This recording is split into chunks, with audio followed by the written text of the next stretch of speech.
Salut, dragi prieteni, bine ați revenit pe canalul Grădina pentru Toți. În spatele meu este un prun din soiul Anaspat.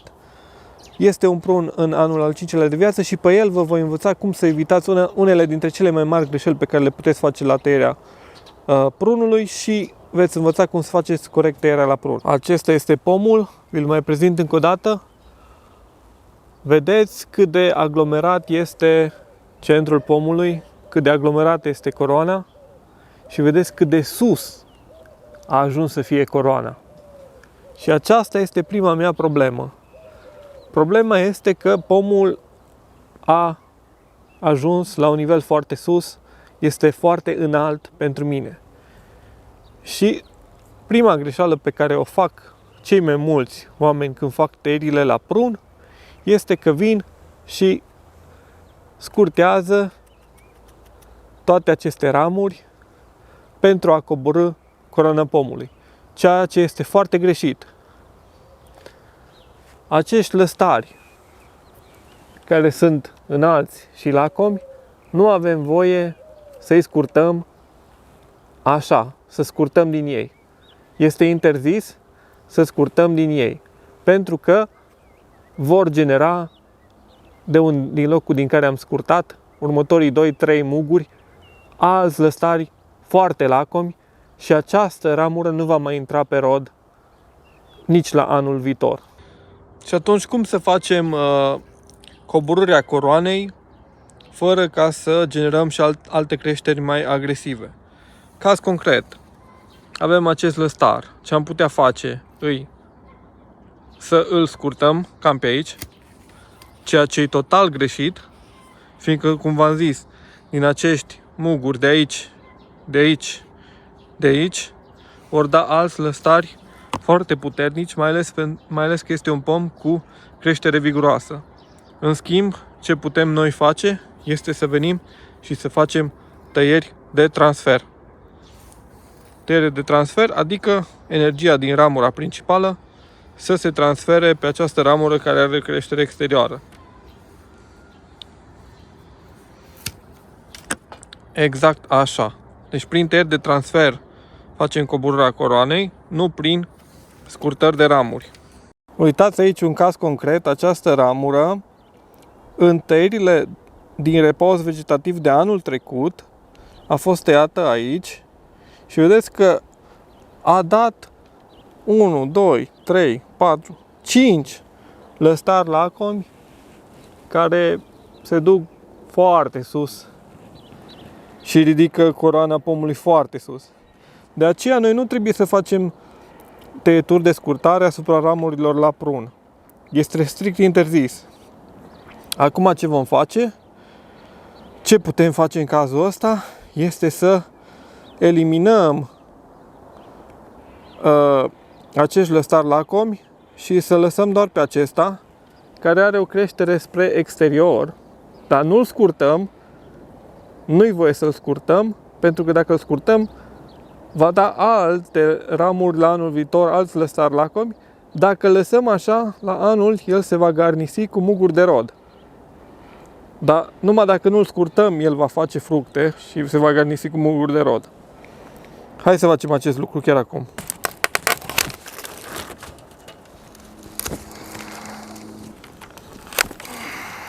Vedeți, am reușit să elimin acei lăstari lacomi și această ramură va fi transferată, adică este transferată pe acest lăstar, pe această ramură, care nu am ciupit-o, am lăsat-o intactă.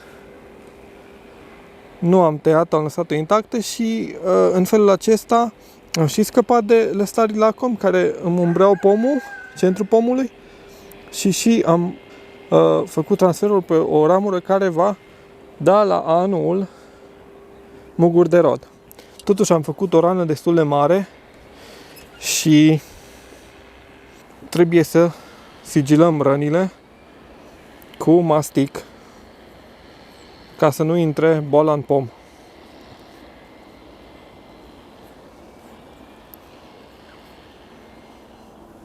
Mai putea întreba, dar oare nu există niciun caz în care pot să scurtez o ramură?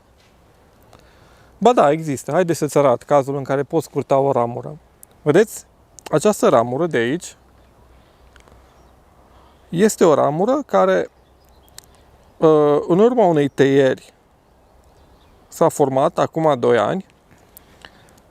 S-a format această ramură care a dat și elemente de rod, cum ar fi acesta de aici. Vedeți, acesta este un element de rod și este de 2 ani. Această ramură are 2 ani. Aceasta de aici, vedeți, care pornește de aici, vedeți că are și altă scoarță. Este veche de 1 an doar. Deci, din aceasta de 2 ani, de aici a crescut aceasta care este de 1 an. Clar se vede o diferență între scoarța de pe aceasta și scoarța de pe aceasta care este un pic mai închisă la culoare. În cazul acesta, putem face o scurtare exact de la inserție, exact de aici. Și aceasta, care și ea ocupă spațiu și este lungă, o putem elimina așa. În cazul acesta, de aici este și un transfer, dar și dacă n-ar fi fost un transfer, uitați cum, de exemplu, e aici, tot același caz, aici este de 2 ani lemnul și aici este de 1 an, vedeți că are și altă culoare. Dacă tai de la inserție, nu e nici cea mai mică problemă. Așa scurtări se pot face și nu vor genera alte creșteri mari și nedorite. Haideți să vorbim despre o altă tăiere la prun. Dacă la ramuri nu putem să facem tăierea la mijloc sau mai sus, putem să facem o tăiere la cep, cum este aici. Tăierea la cep este o tăiere la 2-3 muguri maxim. De la locul inserții numărăm 2 sau 3 muguri și facem tăierea. Vedeți, aici am făcut o tăiere de cep anul trecut și o dat un lăstar, dar nu este așa de viguros. Vedeți că vigoarea lui nu este așa de mare. Deci tăierea la cep, teoretic, și uite, o să vă arăt de ce vă spun teoretic imediat o să vă spun, teoretic nu generează creșteri foarte mari. Și se poate practica cu tăierea la cep. De ce este foarte bună tăierea la cep? Deoarece, vedeți, ca și în cazul ăsta, monilioza, care este o boală foarte comună la pomii din familia sâmburoaselor, intră în țesutul tăiat și se oprește cam la 1,2 cm. Vedeți? Și în cazul ăsta este uscat aici, monilioza a intrat, dar s-a oprit cam pe aici și a lăsat un mugure, chiar 2, care au generat alte creșteri.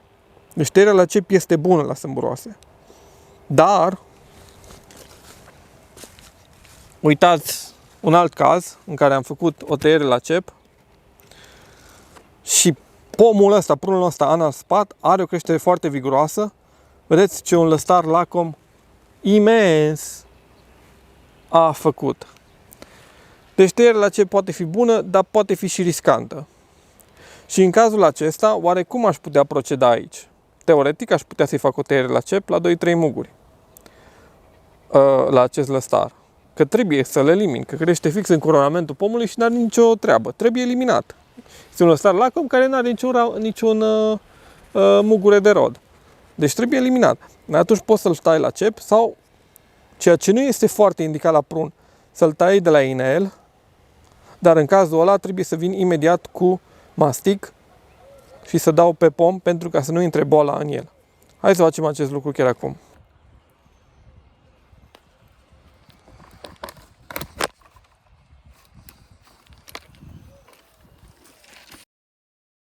Vedeți, am făcut tăierea, este de la inel și dacă venim repede, imediat după tăiere, nu așteptăm foarte mult timp și dăm cu mastic cupric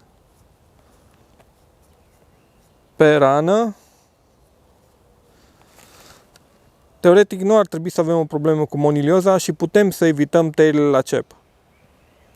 Dacă nu avem mastic cupric, dacă nu avem alte unelte de a proteja pomul, facem tăiere la cep. Acum voi face tăierile la pom după regulile pe care le-am spus. Nu scurtăm ramuri, fiindcă dacă le scurtăm o să dea creșteri și mai mari. Noi vrem fructe, nu vrem lăstari, nu vrem ca să avem plin de ramuri, dar fără fructe.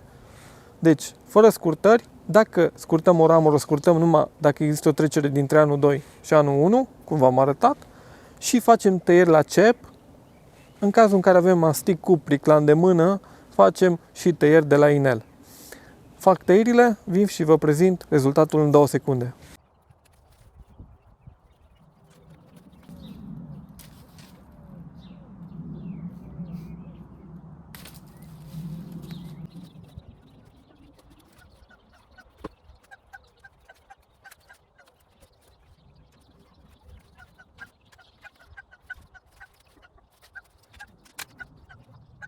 Așa arată pomul după tăieri, vedeți că centrul este mult mai liber și am reușit cât de cât să scurtez coroana pomului, înălțimea coroanei pomului. Unde am făcut tăierile am pansat cu mastic, așa că pomul este și ferit de boală, este mult mai aerisit și sunt mulțumit de cum a ieșit. Mulțumesc că ai urmărit acest video până la capăt, dacă ți-a plăcut acest conținut, dă-i te rog un like, abonează-te, voi scoate pe viitor mult mai multe videouri de acest gen. Ne vedem data viitoare, ceau!